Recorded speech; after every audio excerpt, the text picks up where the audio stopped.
zanima me, kako imate vi urejeno za študente, kako študente spravite v gledališče, s čim naredite v bistvu gledališče zanimivo? Kaj so ponudbe, kako se to dela?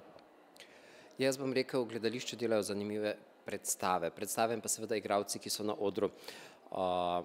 Seveda se pa tukaj še posebej trudimo, da bi privabili v goste čim več študentskih obiskovalcev.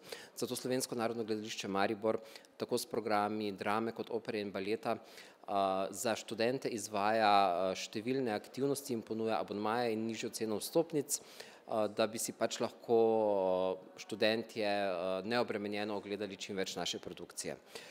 Moram povedati, da so v letošnjem letu študentski abonmaji tako v drami kot operi in baletu izredno dobro obiskani, seveda pa nikoli ni dovolj in si z naslednjo sezono želimo še več. Treba je vedeti, da v povprečju študentski abonma stane za 4 predstave v operi in baletu ali pa 5 do 6 predstav v drami toliko kot ena karta za premiero, se pravi, da je izredno ugoden.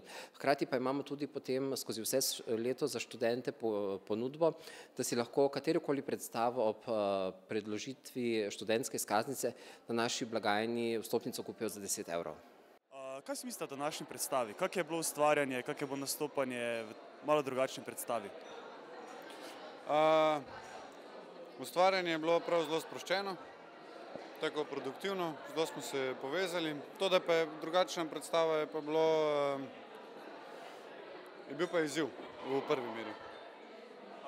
Kaj pa to, da pridejo študenti to gledati? Mislim, kako študente sploh zvabiti v gledališče? Videla ste vseeno mlajša, kako se vam zdi, da študente spraviti v gledališče, da ne pridejo samo starejši občani, ampak tudi študenti? Ja, to do neke mere je naloga gledališča, da se približa tudi mladim. Mislim, da so take predstave, kot je ta, ki so kritične do situacije, aktualne, do tega, kar se dogaja danes. Mislim, da je to pravilen pristop. Je pa tudi potem to naloga tudi drugih institucij, kot je fakulteta, da to vzpodbuja, kot je šola že od malega, starši. Ampak mislim, da se vsaj glede na odziv današnje publike gledališču še ni treba bati, da ne bi bilo mladih.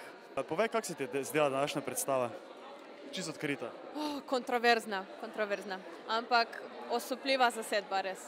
Sem čisto navdušena nad igralci, da so izpeljali to, jaz bi jim dala 10+. Pa je kontroverznost tista, ki vabi v gledališče, ki te je danes pripeljala sem?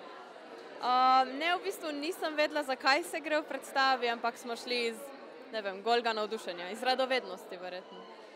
Kaj pa tisto, kar spravi študente v gledališče? Mogoče ne samo danes, ampak nekako nasplošno. Kaj mora biti tisto, da študenta zvabi gledališče?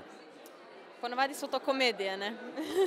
Povej, nova predstava, Lulu, če sem prav izgovoril? Ja, Lulu, ja. Povej, kako si ti dojemala to predstavo? Samo delanje, malo drugačna predstava je, ne? Ti si bila vseeno glavna igralka, vseeno si mogoče mogla dati nekaj skozi. Kako je to ta predstava tebi? Meni je bilo naporno. Mislim, jaz že, ko sem prebrala ta tekst, me je v bistvu strah postalo, zato ker se mi zdi blazno zahtevna vloga. Potem je pa režiser še zastavil to tako zelo zahtevno, no. Tako da moram reči, mislim, ne bom se lagala, mi je bilo težko, ampak po drugi strani pa se mi je zdelo super, ker sem prišla na novo sem, da sem imela priložnost s tolikimi različnimi ljudmi delati. Ker dejansko, če pogledaš strukturo, imam različne prizore, vsakič z drugim človekom. In kar se tega čisto igralsko tiče, mi je bilo super, ker sem delala v bistvu na ful različnih načinov z različnimi ljudmi.